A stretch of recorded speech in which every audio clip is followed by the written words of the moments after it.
So I'd like to introduce today one of our panelists, Mr. Stephen Rappaport, good friend of mine and a great attorney here in the Palm Beach area. He is partner, Community Association Law with Sachs, Caplan Attorneys at Law. My name is Eric Malloy. I'm the Director of Client Relations for AKAM Southeast. I cover pretty much the entire state of Florida for AKAM. So we're here for your questions, and we're glad to see everyone in attendance for today's webinar. So Steve. Yes. If you'd like, I'm going to hand it over to you. Give a little introduction, introduce yourself to our guests, and we can run right into it. Sounds good. Appreciate it. Thank you, Eric, and thank you, AKAM, for putting this together, and for all of you for being here. Being that we have an hour, it's always hard to try to get everything you need to know within 1 hour, but we're going to do our best to go through covenant enforcement, violations, the process. I usually start with kind of an overview of what your covenants are, talk about what it is we're actually enforcing, get a little bit into amending documents possibly. Then we'll talk a little bit about your actual remedies, findings, suspensions, when you send out letters, how to go through your violation process. If we make it that far, we'll talk a little bit about some of the defenses that you might need to worry about, some of the pitfalls that you may have in enforcing your documents. And then at the very end, we'll have some Q&A and maybe talk about some unique issues such as the fair housing laws and other unique things that can affect your enforcement. But where I like to start is kind of an overview of what your governing documents are and what it is we're actually enforcing. So when we talk about covenant enforcement, your covenants is really mainly your declaration. If you're a condominium, your declaration of condominium. If you're an HOA, you usually have something called a declaration of restrictions or a declaration of covenants or protective covenants. Something like that. But 99% of the time, condo is declaration of condominium, HOA is declaration of something else. And that is your covenants. That's what they call it, a covenant, because it's basically from the term covenant, running with the land. It's basically your restrictions that actually bind the use of the property itself, which is distinct from your rules and regulations, which are usually your board adopted policies and rules that also govern behavior and govern things that you can do on the property, but they're not tied to the land itself. They're not actual restrictions on the use of the property. So that's really the difference between your restrictions and your rules and regulations. And where that comes into play for the most part is when we're trying to enforce a restriction and when somebody says, hey, so-and-so violated something, let's send them a letter. The first thing we need to look at is, well, is that actually a violation? Where in the declaration does it say we can't do that? Where in the rules does it say they can't do that? And so you have to look at your whole set of documents and understand the hierarchy of your documents, because your declaration comes first. That's your most important document. That's the one that's going to surpass or supersede anything else. Your rules actually come fourth in the chain after the articles of incorporation and bylaws. So when we're looking at what it is we're trying to enforce, we need to see, okay, is this a rule? Is this a board adopted rule? And if it is, number one, is it reasonable? Because rules are governed by a reasonableness test, whereas a declaration provision is deemed to be valid and enforceable unless it's discriminatory or violates some sort of law. So we look first, where is this restriction contained? Is it a rule? Is it a declaration provision? Okay. Then we look and see, okay, if it's a declaration provision and it's clearly on point, that's great. It's clothed with what we call the highest presumption of validity. It's in your most important document. That puts you in a good shape for enforcement. If it's in your rule, then again, we have to talk about, is it an enforceable rule? Was it passed by a proper noticed board meeting? If it's a rule that governs the common areas, you only need a 48-hour notice unless your documents provide something strange or otherwise.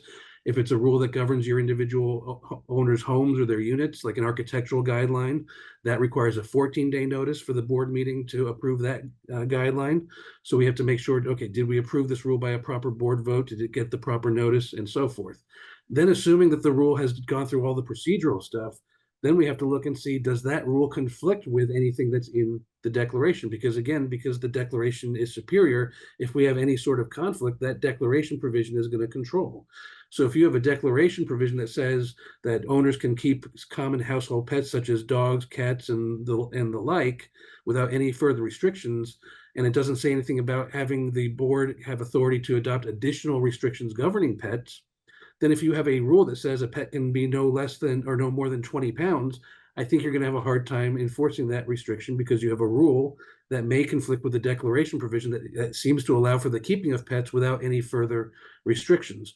Or another great example, and this happens all the time, you want to put a rule together to prohibit leasing or to restrict some type of leasing restriction. And we'll get into some pitfalls about that and some statutory issues later in the presentation.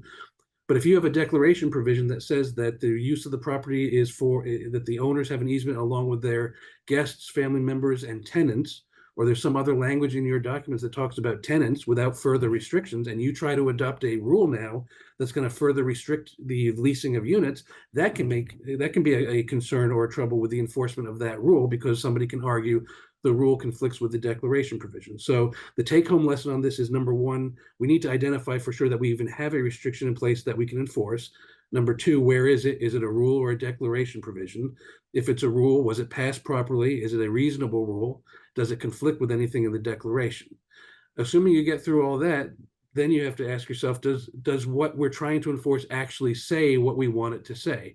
We're trying to send a letter to somebody because they're doing something that we feel is a violation of our rule. Then we look at the actual provision and we read it and we ask our attorney, what does this say? And of course, your attorney is going to say, well, I can go either way with this, or I can argue this, or I can argue that. And, my favorite joke is ask two lawyers the same question, and you'll get three different answers. So the last thing we need to worry about is, does what we're trying to enforce actually say what we want it to say? And if it doesn't, then we need to talk about possibly amending the documents to actually create a better restriction that we can enforce. And then we're talking about, okay, are we amending the rules, which again is usually only a board vote? Or are we amending the declaration, which most of the time is either a 2/3 or a 3/4 vote? If you're lucky, maybe it's a majority of the membership, but almost 99.9% of the time, a declaration amendment will require some type of membership vote.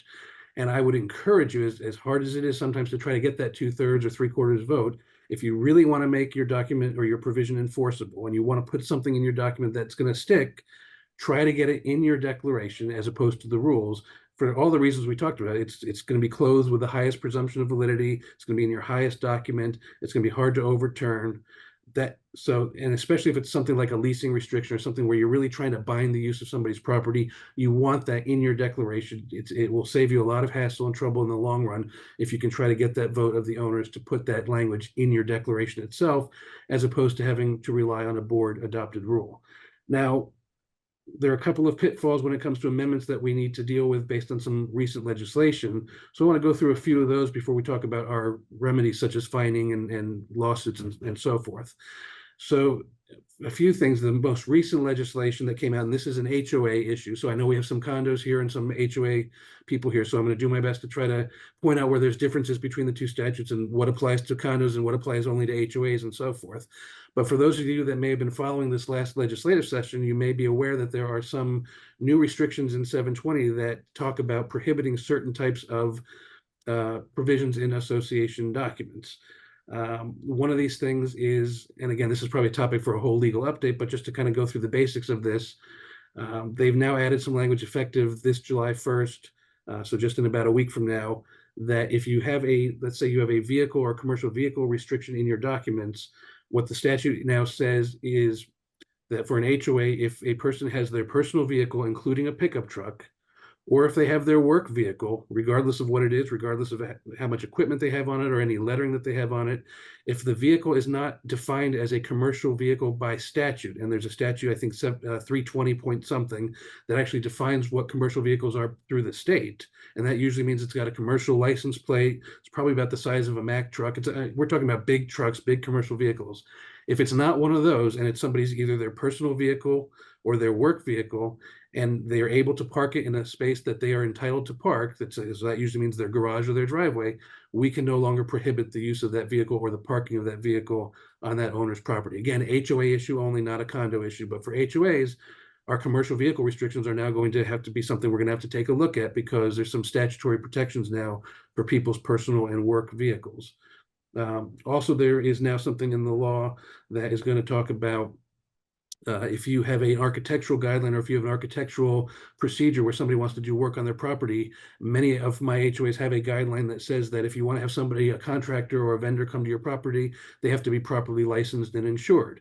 Well, now what the statute says is you cannot stop somebody or prohibit somebody from bringing a vendor or a contractor onto their own property to do work for their own property solely because they are not either on an association's preferred vendor list or because they don't have a occupational license. What's interesting is it doesn't say anything about insurance, but it says that you cannot prohibit somebody from using a contractor of their choosing just because they are not insured. So if you have an architectural guideline in place requiring a properly licensed and insured contractor, and again, this has nothing to do with associations hiring their own contractors. This is individual owners applying to do work on their property. We can now, it appears to be, we can now require that they're properly insured, but it's not clear anymore that we can require that they have a proper occupational license. So a couple new nuances in the law from this year. Another interesting issue that came up last year and that got modified this year. Last year they put in, again, in 720-304, so an HOA issue only, they put in some language that people can place whatever they want in their backyards. They talked about RVs, flags, other types of installations you can install or put something in your backyard and without what's that, Eric? Like a clothesline, I think was on there. Right, clothesline. This year they added vegetable gardens to the list, so which is, I guess, apparently important to some people. But last year, what they did was they said you could do that. You could put whatever you want in your backyard, as long as it couldn't be seen from the frontage or from a neighboring or adjacent parcel. And what that meant was, if you look at the term parcel and the way that's defined in 720, it's really the individual lots. It's the neighboring homes. So the question that came up last year was, well, what if I can see it from across the lake? Or what if I can see it on the ninth hole if I'm in a golf course community and I'm walking down the ninth fairway? What if I can see it as I'm walking by that person's backyard? And our answer last year was not much we can do about that because those portions of common areas are not considered parcels as that term is defined in the statute. So you really had to either be able to see it from the neighboring owners' yards or from the frontage to be able to restrict it. Now what they've done, thankfully, so this is one of the few good things they did this year, is they've added adjacent or adjoining common area parcels to that list. So if you can see it pretty much from across the lake, from an open space tract, from a golf course, you'll be able to still restrict those things. But they're putting a lot of protections into 720 over the last couple of years to protect what people can do with their own property, with their own vehicles. So take home lesson on that. Again, we don't have enough time to get into too many of the intricacies of that, but if you're trying to enforce a vehicle restriction, if you're trying to enforce a guideline about what people are doing in their backyards or in the back of their property, if you're trying to enforce an architectural restriction on what people can do on their property and who they can use to do their work, these are things you want to talk to with your association counsel to make sure, number one, that you have a viable covenant or something to enforce, and number two, how to go about enforcing it. So Steve, I had a quick question because we Yeah. come up with this a lot of our clients, and primarily on the HOA side, and in particular, right, the issue that you brought up about the trucks. That seems to be the hot issue in the legislation now in this vein, right? Yeah. So if you have it in your documents that there's a restriction on parking vehicles, and now the new law taking effect July 1 says it's no longer enforceable in your docs, do you need to change your docs, or will it just the new law supersede that so that associations don't have to change their documents to be in compliance with the law? Yeah, it's a great question. My feeling is in a situation like that, the statute is always going to supersede whatever's in your documents. If the statute is basically saying that a restriction in your documents is no longer going to be enforceable, then to me that deals with the issue. Because I think from a safety standpoint, as long as you understand that you shouldn't be enforcing that restriction, I mean, if you want to get rid of it, or you're already doing an amended set of documents anyway, and you want to take it out as a cosmetic factor, I think that's fine. I don't think you absolutely have to do it. And it also gets back to the fact that the legislature can sometimes be funny. And what if they change that law in 10 years? Now you've taken something out of your documents that maybe you didn't need to take out of your documents. The other issue is, and we'll talk about this sort of towards the end if we have some time, is there's an issue called Kaufman language. Or actually, you know what, I'll just talk about it now while we're kind of riffing over this issue. Is many, many years ago, a case came out called Kaufman versus somebody. I don't always remember every single name of these cases, but the key word is Kaufman language. You probably hear this all the time. What is Kaufman language? And it's language that's in your documents that says that the statute, whether you're 718 or 720, the statute applies as amended from time to time. And there's a ton of case law over the years that basically says that if you don't have that language in your documents, there's a possibility that certain things in your documents may not be governed by newer statutes, because the overriding constitutional issue, and again, this is another webinar that AKAM can put together for another hour or two to really get into the nuts and bolts of this. But the reason why this is an issue is because the Constitution of the state of Florida says that a statute cannot retroactively impair a person's contract rights. And your declaration of restrictions is basically a contract between the association and the individual owners. Yep. So what that's saying is new legislation in general doesn't usually apply retroactively to affect an existing contract right in your declaration, unless, and the case law has expanded this over the years, unless it's a procedural or remedial statute. So if the statute is procedural or remedial, it can apply retroactively to everybody. But if it's substantive in nature, then it may only apply on a moving forward basis. But if you've adopted language in your declaration that says that the law applies as amended from time to time, then you're kind of stuck there, because then you've kind of taken it into your own contract that you're going to allow yourself to be governed by those laws as they get changed from time to time. But if you're one of these 1980s HOAs or 1970s condominiums that has language that says the act shall apply as of the recording of this declaration, then there's an argument to be made that certain things may not be governed by some of these newer laws. So that's another reason not to take this language out of your documents, because you may be an older community where you might not have to worry so much about some of these new changes in the laws. So I'm sure we'll have some questions on that later as we go along, and we can talk about it a little bit more later if we have some time. But that's one of those things at the end, unique issues that I was going to talk about that might affect your ability to enforce, because I don't want to, I want to point out that there are some of these new statutes out there that can affect us. But there's also the counter argument that if we're an older community and we have not adopted Kaufman language, we might not have to worry about it. So again, these are all discussions that you need to be having with your association's attorney, because number one, if we don't have Kaufman language, do we want it? Number two, if we have it, how do we deal with it? These are all questions to be having with your attorney. But the take-home lesson for today is, again, number one, making sure we have a covenant that we can enforce, or amending the documents to create a proper covenant that we can enforce. Assuming we've gotten to that point, assuming we either have a proper rule or covenant in place, it's been adopted properly, it doesn't conflict with anything higher up, and it says exactly what we want it to say, then the question is, okay, what do we do when it gets violated? How do we deal with our violation process? Right. And so I always start off by saying, you don't want to come out of the gates guns blazing. You don't want to turn it over to the lawyer right away. As much as that affects my financial interest, and I would love to be writing 20 letters a day, always remember, yes, we're a corporation. We have obligations to enforce our documents, but we're also neighbors, right? I mean, we live in communities. We're neighbors. We have to see these people every day. We're not the board of directors of the Disney Corporation, where we have millions of stockholders and we never see them. They're just faceless pieces of paper, right? These are our neighbors that we walk our dogs. We see. We don't want them giving us the nasty eye because they got a letter from us. So if you know somebody's violating something, or you suspect that there's a violation, my starting point is always have a conversation with the person. Reach out to them, walk up to them when they're out walking their dog or they're out in their driveway. Maybe they don't realize they're in violation. Maybe they didn't realize there's a rule on that issue. Maybe you're an HOA that hasn't recorded its rules, because there's now no longer a requirement to record your rules and regulations, and they didn't realize, because it's not in the declaration, that it was a violation. I would say at least half the time when I hear things, either in meetings that I'm attending, or I talk to clients, or I talk to the person that I'm writing a letter to, a lot of the times they either didn't know, they truthfully didn't know, or they feel targeted. They don't really understand what they think, that there's 7 other of the same violations in the community, and they feel like they're being picked on. And sometimes just having an open conversation and just talking to the person and explaining the situation and why it's a violation solves the issue.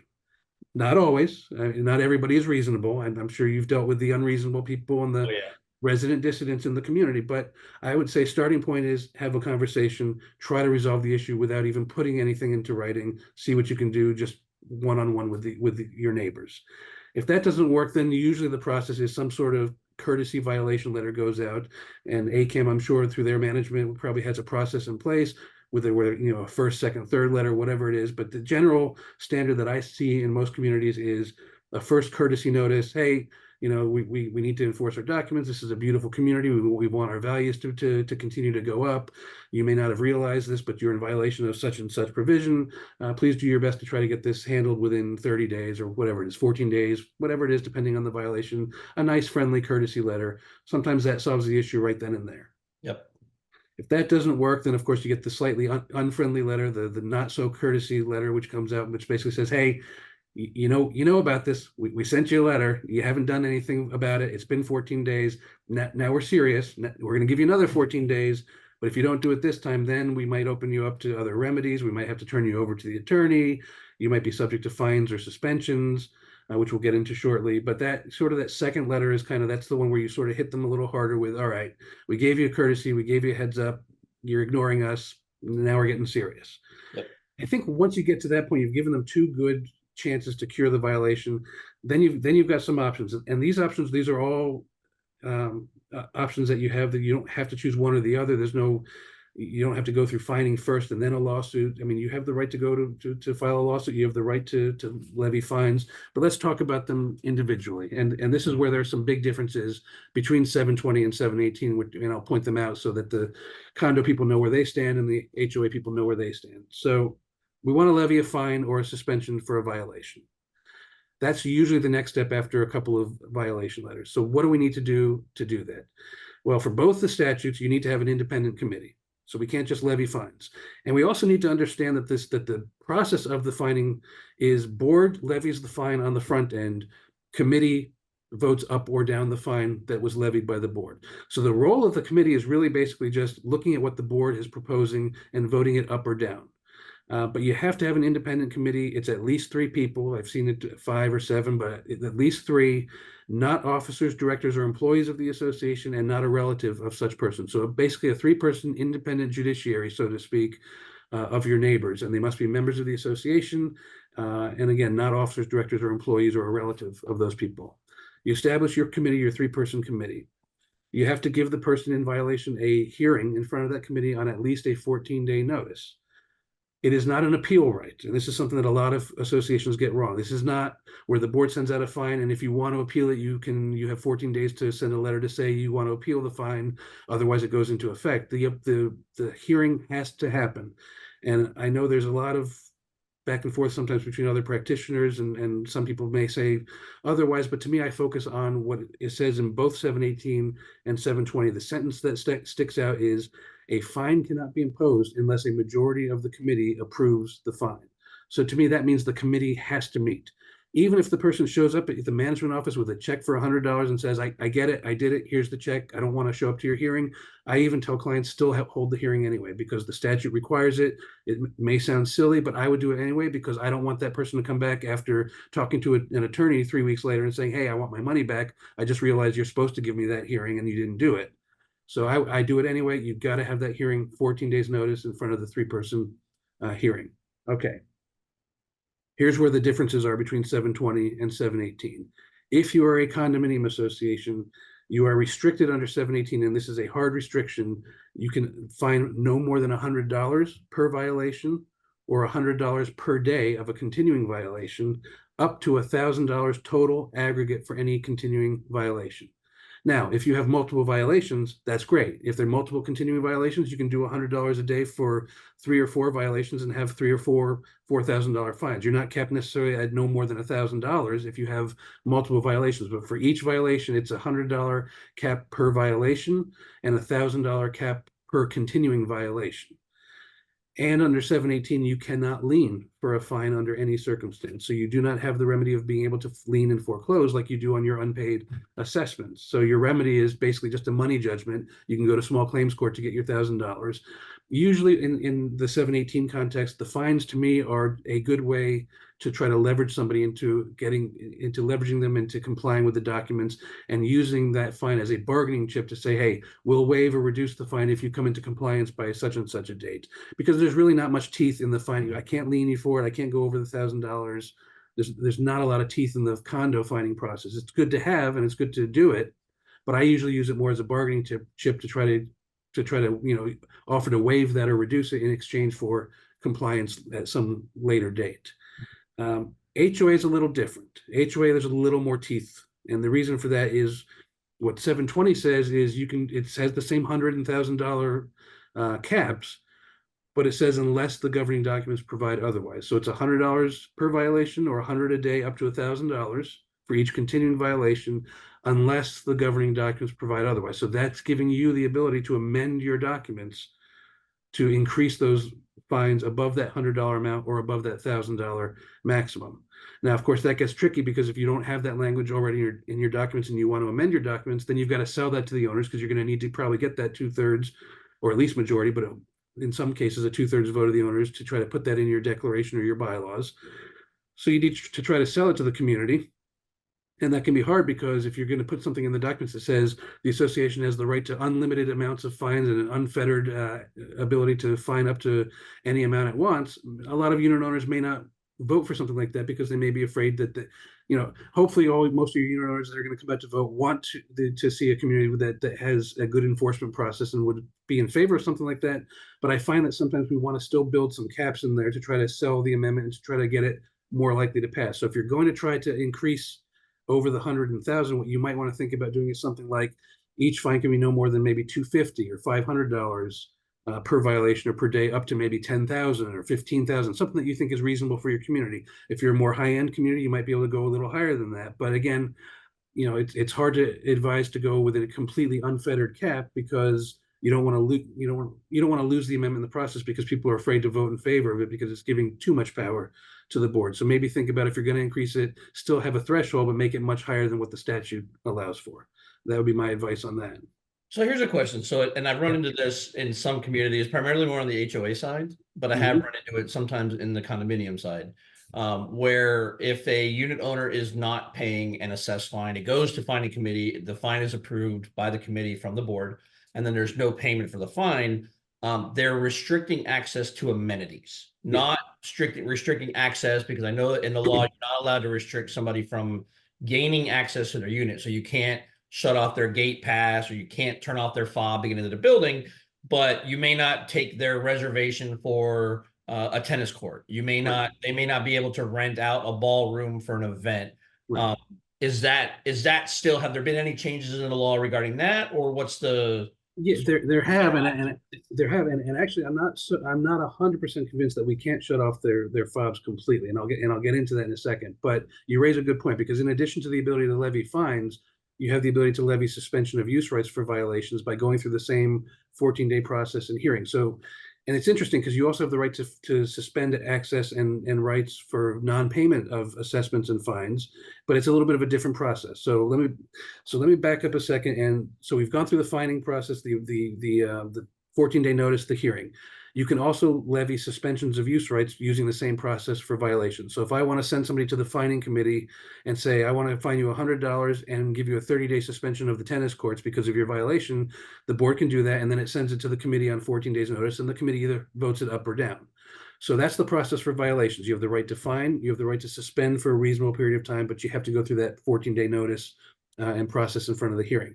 Now, independent from that, and what you bring up, independent of that, let's say they've done that. Let's say you've levied a fine, and let's say you've levied a 30-day suspension, and the 30 days is up and they don't pay their $100 fine. Now what can we do? Independently of what the committee can do, the board has the right to suspend both access rights, so the same common area use rights, and voting rights if somebody has become 90 days delinquent in the payment of either assessments or other monetary obligations, which I would argue includes fines.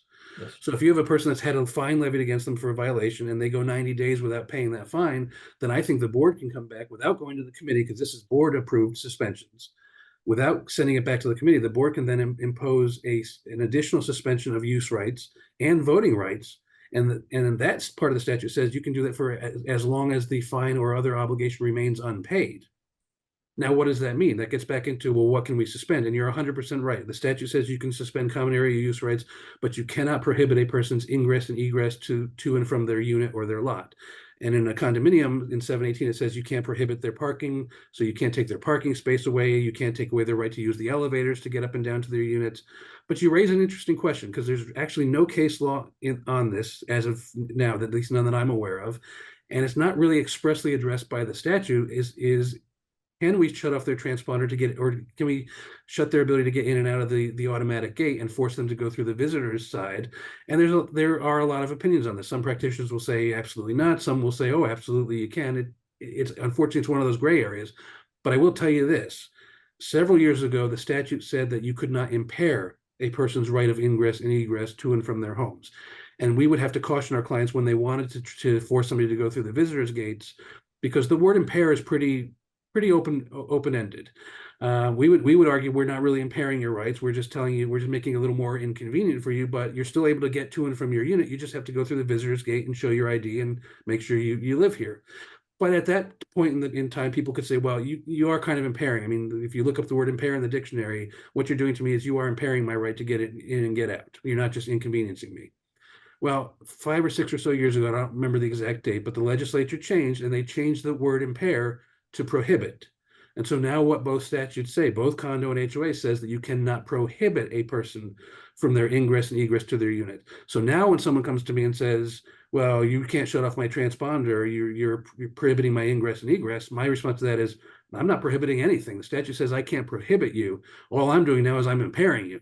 And I go back to the old language, but truthfully, all I'm doing now is making it inconvenient. I'm impairing your rights, but I'm not prohibiting you anymore. So I think now more than ever, there is a stronger argument that we have the right to shut off their gate access or so forth, as long as you're truly not affecting their parking, their ability to use elevators, their ability to get in and out of their homes, use the streets, that kind of thing. I think we are actually safe with the whole making them use the visitor's gate.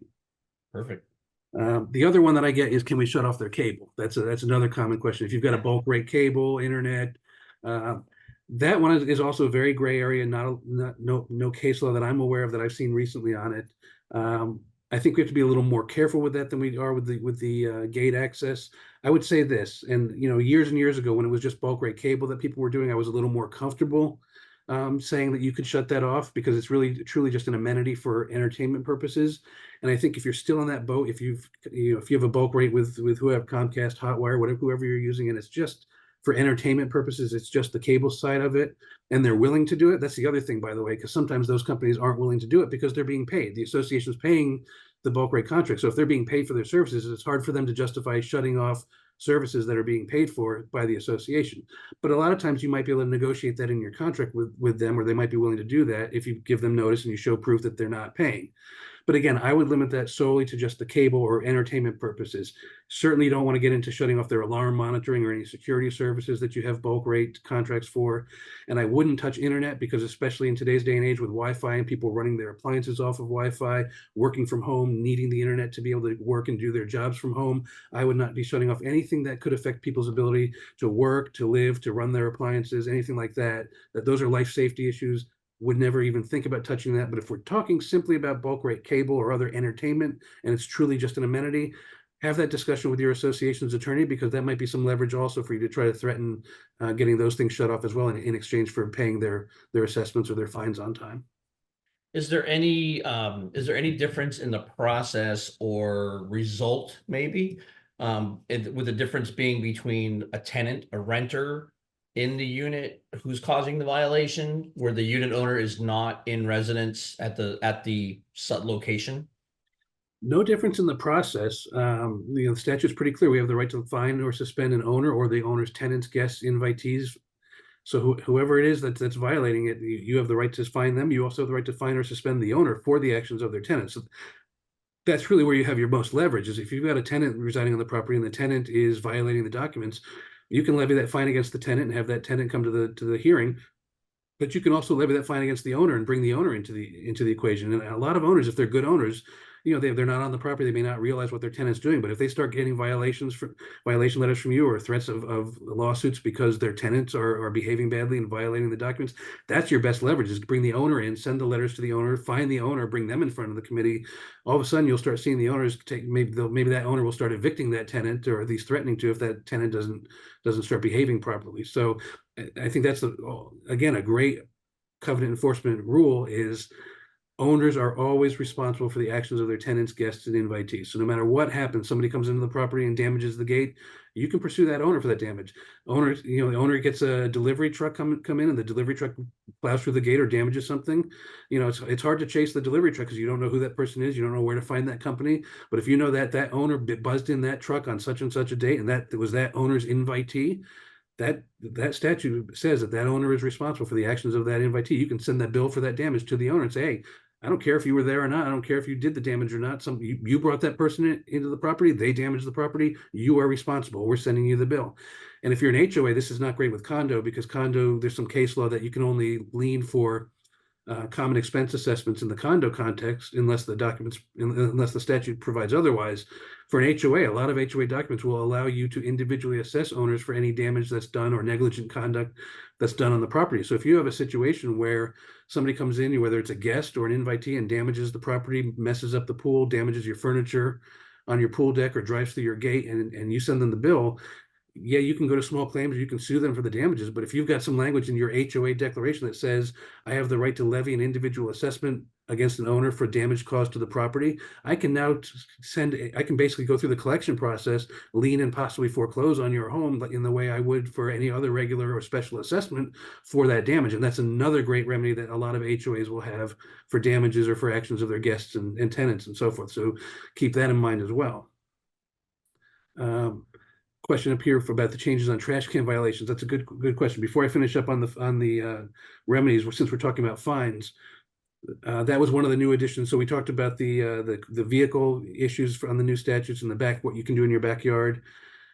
In the fining statute, so this is not that you can't prohibit this or treat this as a violation, but they've identified two things that you cannot fine for. So there still might be violations. You can still possibly pursue them, but you may not be able to levy a fine as an HOA. Again, this is an HOA law, not a condo law. If you leave your trash cans out less than 24 hours before or after the scheduled date or time of pickup, you cannot fine for that. So if your pickup date is Tuesday morning, you put your trash out on Monday night for Tuesday morning pickup. What the new statute is saying is if it's not out before 24 hours before and not out after 24 hours after, then you can't fine for that violation. So it's basically giving almost a 72-hour ability to leave your trash out, which is a little silly. And I don't know that the legislature really thought this through or understand that there's only 7 days in a week. But if you're like Palm Beach County, I don't know if there's anyone on this call that's outside of Palm Beach County, but I'm pretty sure there's at least 2 pickup days in a week in Palm Beach County. Mine, I think, is Tuesday and Friday. Some are, I think, Monday and Thursday.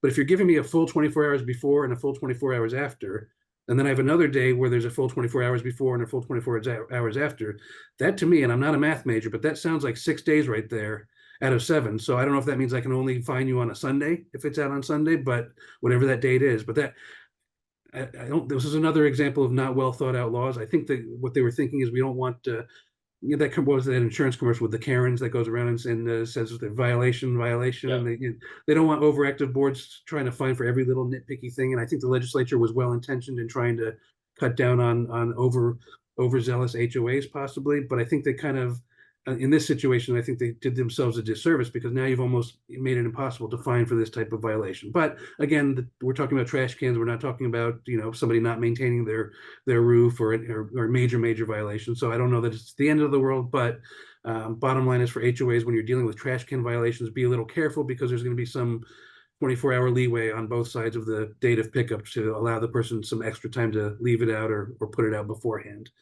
The other one they touched is holiday lighting. So they also now say that you cannot now fine if a person leaves their holiday lighting out after the date that it's supposed to be taken back in until you've given them, until it's been at least 7 days after you've given them notice of the violation. So again, this is a fairly new law, so we haven't really dealt with it yet, but I think what this is saying is if you have a rule that says you must take your holiday decorations out by a certain date, and the day after that date comes, we can't find them the day after that date comes. What we have to do is we have to give them a notice, a courtesy violation letter, and give them at least 7 days to get their holiday lights back in after the deadline. And then if it's still out after that 7-day grace period, then we can start commencing the fining process. So again, it's really it's not a prohibition on fining so much as it's giving some additional time for these types of violations. So holiday lighting and trash can violations are now subject to these strange fining issues for HOAs. Okay. Beyond the fining, so we've talked about fines, we've talked about suspensions. At that point, if it's not rectified, you've sent a bunch of letters out, you've fined them, you've suspended their use rights, they're still not complying with the documents. Then at that point, you might have to go the nuclear option and call the association's attorney. And at that point, the attorney will usually send their own letter out to give them a certain amount of time before we take action. But then we might have to institute a lawsuit. We might have to actually go in front of a court to try to get an order compelling them to comply with the documents. And for that, if you are a condo, there is a pre-suit requirement to go to either pre-suit arbitration or pre-suit mediation prior to filing a lawsuit. For an HOA, you have the obligation to go through pre-suit mediation. Now, mediation is new for condos. That's only the last couple of years. It used to be arbitration for condos, mediation for HOAs. And the difference is in an arbitration, it's almost like a mini court. So in arbitration, you have an arbitrator and both sides present their case, and the arbitrator actually makes a decision one way or the other, either in favor of the owner or in favor of the association. And then if either party doesn't like that option, it's non-binding arbitration. So then after the non-binding arbitration, the losing party, if they want, they can go for what's called a trial de novo in circuit court, and you could go back to court and try to undo what the arbitrator did. It's not a great process, takes a lot of time, costs a lot of money. Mediation, I think, is the much preferable approach. And now, thankfully, that is an option for condos. It was always there for HOAs, but now you really, as a condo or an HOA, have the pre-suit mediation option. And mediation, basically, it's not no one's going to judge you. It's not an arbitration. It's not court. It's basically the two parties get together with a neutral mediator, and they try to hash out their differences and try to come to some sort of resolved settlement. And the mediator, they usually break you up into two separate rooms, talk to the association on one side, talk to the owner, try to go back and forth, and hopefully we get a settlement. If it doesn't settle, if it impasses, or if we just, for whatever reason, it falls apart, then your last option is you go to a lawsuit, either condo HOA, file a lawsuit, and we try to get an order compelling the owner to comply with the documents.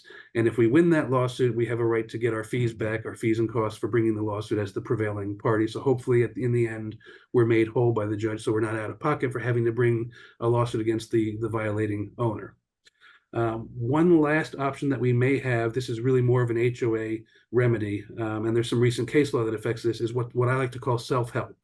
Sometimes you have a self-help remedy where the documents will say, if an owner is in violation or has done something negligently, or they've constructed something without approval, the association may have the right to enter the property to either perform the necessary remedial work or to remove the violating structure and charge the cost to the owner as an assessment. And they have an easement right to do that. So basically, somebody isn't mowing their lawn properly. They're responsible for their own lawn. They've let their lawn overgrow. We send them letters upon letters. We fine them for it. They still haven't done it. We could go to mediation over it. We could go to court over it. Or if your documents provide, and again, this is a document specific issue, so consult with your attorney. Make sure you review your documents. But if the right language is in your documents, you may have the right to just say, you know what, we're going to contract to have that lawn mowed, and we're going to send you the bill as an individual assessment, and we might be able to foreclose on you if you don't pay that bill. So again, some good self-help remedies possibly in your documents. What's a little silly is there a case came out, and I think the fourth or the fifth DCA last year, that says that if you have the option of self-help in your documents, you are actually required to avail yourself of that self-help remedy before going to court, which is ridiculous if you think about it. If my documents say I have the right but not the obligation to seek self-help, how can you as a court tell me I now have an obligation when my documents say I have the right to do it, but I don't have to do it? I can just go to court.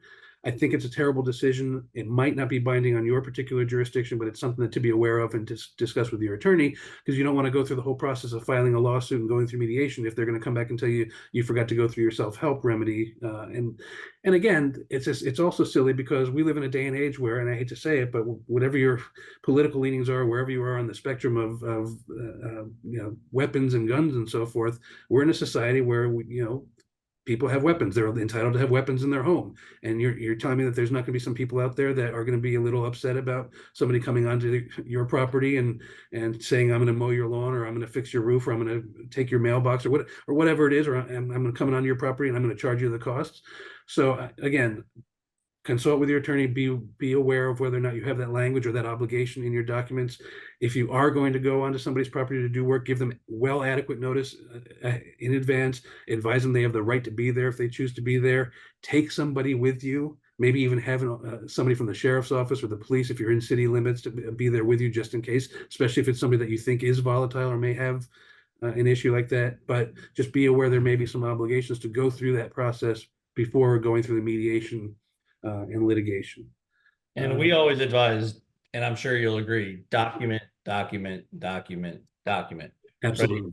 Clear, Absolutely. concise, a fuzzy cell phone picture taken at night of someone's garbage can at 3 o'clock in the morning is a lot more difficult to present as your reason. Yeah. We typically, like here at AKAM, we use violation software. There's a lot of different applications that timestamp the photo, they GPS mark the photo. I mean, there's all kinds of options now. So the old fuzzy cell phone photo at 3 o'clock in the morning, you'll find it's more difficult to defend that unless you're using clear, concise information, documented reports. If you have a security company, right, maybe the security company, the rover or the guard may have a report, document everything, have everything in a row. So when you go to mediation or arbitration, it's very clear what you're trying to fine or violate for. Yeah. Yeah. Yeah, completely agree. Give plenty of notice and document that you've given notice and so forth. Absolutely, 100%. Moving on to the next topic, I'm going to talk a little bit about some of the defenses to enforcement and some of the pitfalls that we fall into when we're trying to enforce and what owners can raise.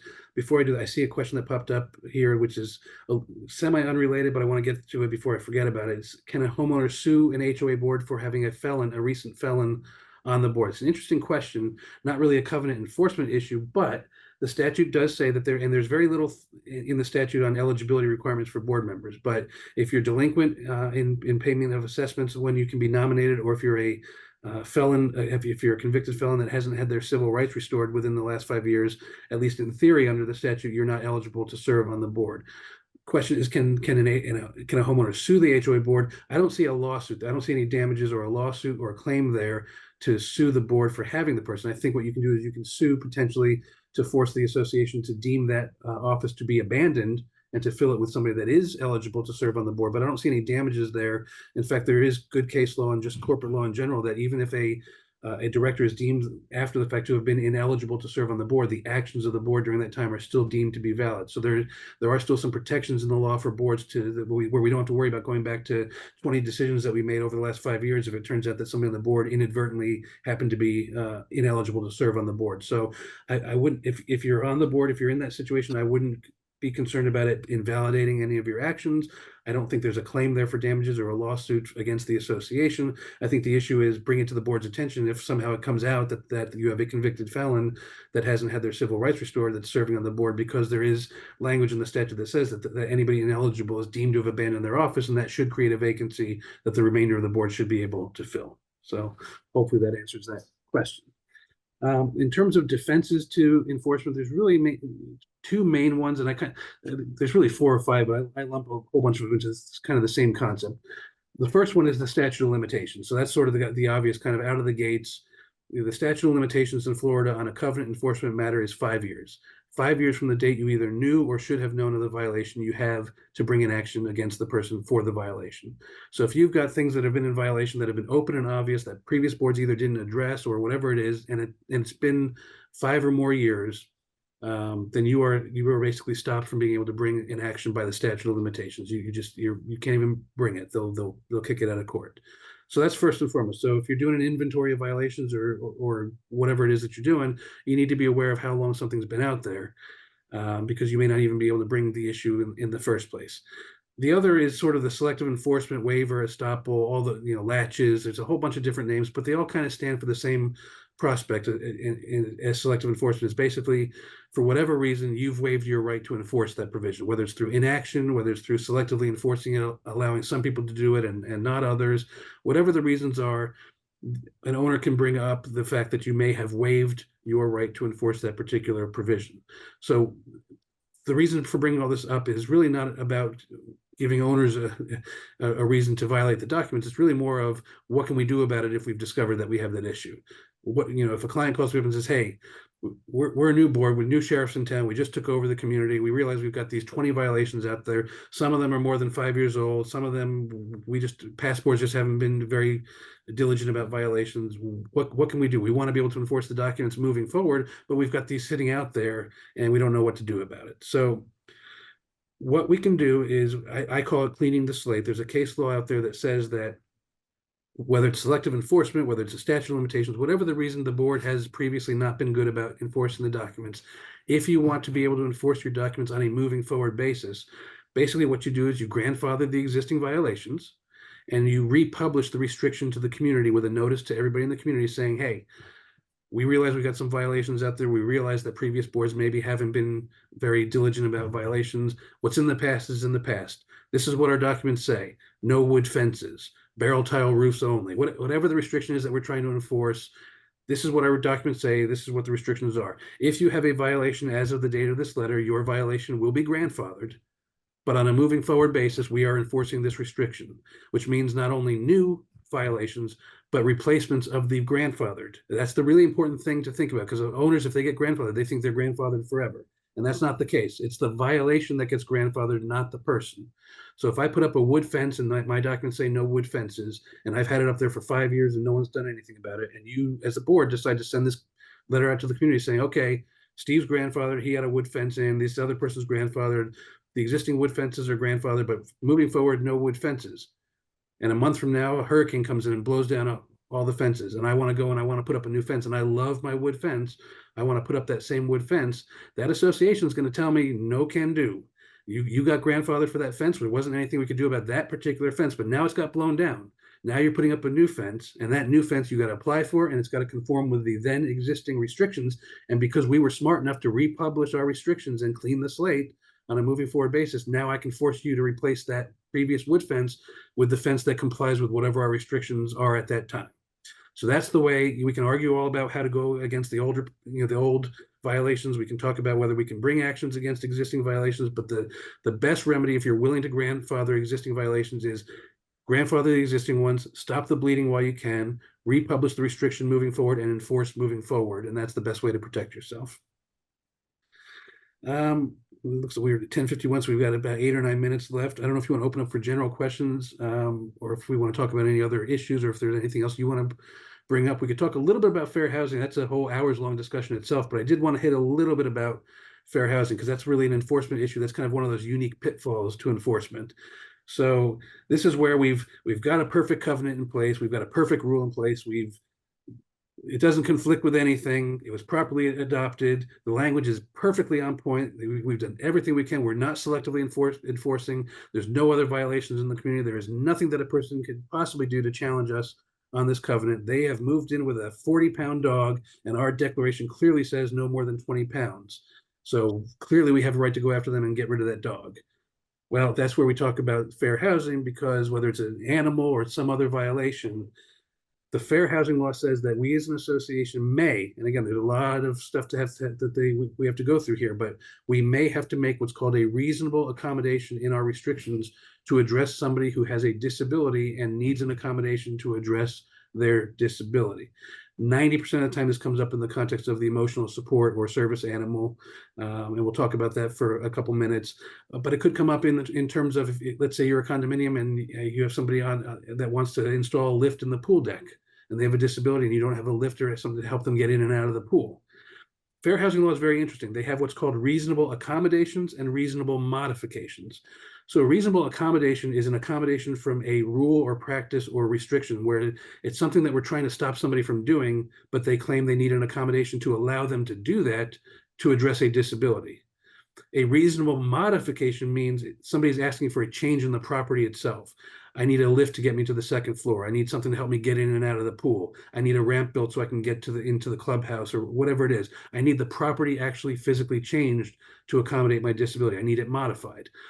Same analysis. They need to provide you with a doctor's letter, some evidence that they are in fact disabled, that they have a disability, that what they're asking for is necessary to address their disability, that what they're asking for is reasonable under the circumstances. For a modification, though, a modification is at that owner's expense. So yes, that owner may be entitled to get a lift in their pool, in your pool, or whatever it is, but it's going to be at their expense. It should not be at the association's expense. Now, that's the legal answer. The practical answer might be, well, we might get 3 or 4 other people over the years. We're an older community. We're probably going to have more disabled people. Maybe we want to just provide that as an amenity to our community and take on the costs. And you might be willing to do that, and that's probably a good idea. But again, the legal basis is if somebody's requesting a modification, it really is supposed to be at that person's expense. Now, the accommodation side, again, with the emotional support animal, whatever it is, if somebody has a disability, they are entitled to a reasonable accommodation from your rule. So in the pet context, and again, we can't say, well, we'll allow them an emotional support animal, but it's got to be 20 pounds or less. If they want their 40-pound Rottweiler, and that Rottweiler is their emotional support animal, and they've got a doctor's letter to say so, then we're probably going to have to make that accommodation. Now, that doesn't mean we have to allow that Rottweiler, if it runs loose and can't be controlled or has attacked people in the community, then that accommodation is no longer reasonable. I would say that's an unreasonable dog. And we can tell that person, look, we understand you're disabled. We understand you need an emotional support animal, but this particular dog, you can't control it. It's already attacked somebody in the property. You got to get rid of it. And we can force them to get rid of that unreasonable animal and reapply for a new proper emotional support animal. But I think the fair housing law is probably one of the biggest impediments to covenant enforcement that we've seen, especially in the context of pets. In fact, when I'm doing amendments, I don't even encourage associations to adopt pet restrictions or any sort of rules or regulations on weight limits or breed limitations, because to me, they're going to get a letter anyway from a doctor. I'd rather focus on the behavior of the animal and make sure that they keep the animal under control, clean up after it, and so forth. Yep. So Steve, we did have one quick question and I'll jump Mhm. on this. It just says, can AKAM employees be on the grievance committee? So by statute, and you touched on this earlier, there's very specific requirements of who can be on a grievance committee. What we typically find, especially for AKAM, is because it is a committee, a lot of times your manager will sit in and give guidance, Yeah. right? They'll tell the committee what they can and cannot do to keep the committee within statute. But according to the statute, depending if you're 718, 720, it's very clear about who can actually sit and make a decision on the grievance committee. Some people call it finding committee, some people call it grievance. There's a lot of Yeah. different names. It's essentially the same thing. Yeah. Absolutely, the employee cannot actually be a member of the grievance committee. Now, that doesn't mean that AKAM employee, if they live in another community that is not, and they're not the manager or the employee for that community, if they just happen to live in some community and they're not on the HOA board, but their HOA board wants to appoint that person to their grievance committee, then that's perfectly fine. It's not like you can't serve on the committee just because you happen to work in management or whatever. But yeah, that's a very good point. The employee and even the officers directors, they can be there as a resource. The committee, usually one will attend, because usually somebody, either a member of the board or the management, is there to present the case in front of the finding committee, but right, they cannot actually serve on that committee. Correct. And then Randy had asked what would the answer change, I guess, if the dog breed is uninsurable? Nope. The fair housing agencies don't care about that. I will tell you, I have had, and this is the most frustrating part of what I do. I used to sit on the fair housing board for Palm Beach County, and I've had tons of discussions with the director of the Office of Equal Opportunity on this, and I love her to death, and she's a wonderful person. But we clearly don't see eye to eye on some of these things.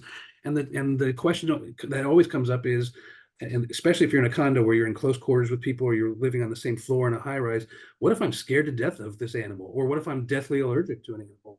Do we as an association have to grant this accommodation when somebody in the community might have a deathly allergy to the animal? And her response to me, and it's not cold and calculating or harsh or anything, it's just what their jurisdiction is. That's not within their jurisdiction. It's not that they don't care, but that's not their jurisdiction. The fair housing agencies are there to protect the owners or the renters from the what they call the housing providers, and the condominium is the housing provider, and their jurisdiction is to say, if the housing provider has a restriction and somebody with a disability can't follow that restriction because of their disability, they have jurisdiction over the housing provider. They don't have jurisdiction to say what another neighboring unit owner's issues are. If another neighboring unit owner has an allergy or their own disability that's affected by somebody's pet, that's an owner to owner issue that those two people are going to have to work out. Whether the person with the allergy has to sue that other owner to remove the dog, they have that right to do that. But we as an association, our obligation under the fair housing law is to grant that accommodation, because if we don't, we're going to be in violation for discrimination. So it's really between those owners. Maybe they can work out a schedule as friendly neighbors to say, hey, I can't stand dogs. I'm scared of your dog.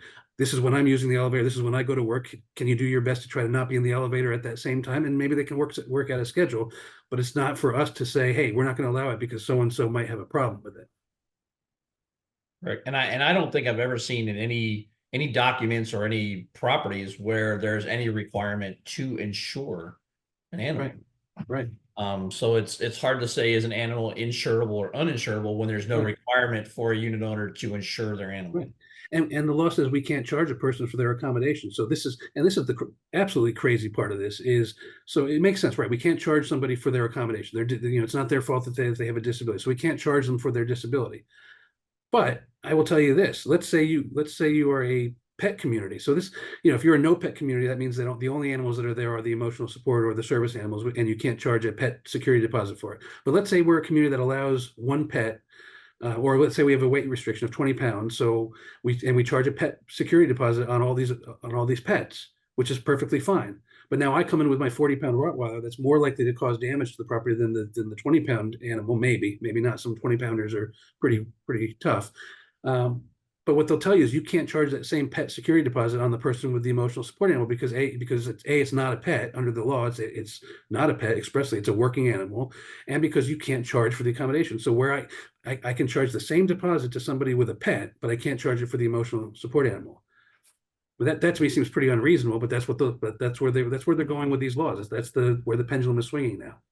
We could literally probably do a whole Yes. series or two on just the changes and Yep. differences with the emotional support animal. It's something that comes up so frequently, so many questions asked.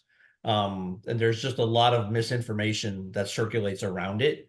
So literally, we always advise this. Any client, anytime anyone ever says anything about pets or emotional support animal, we automatically refer the board, speak to your attorney, Yeah.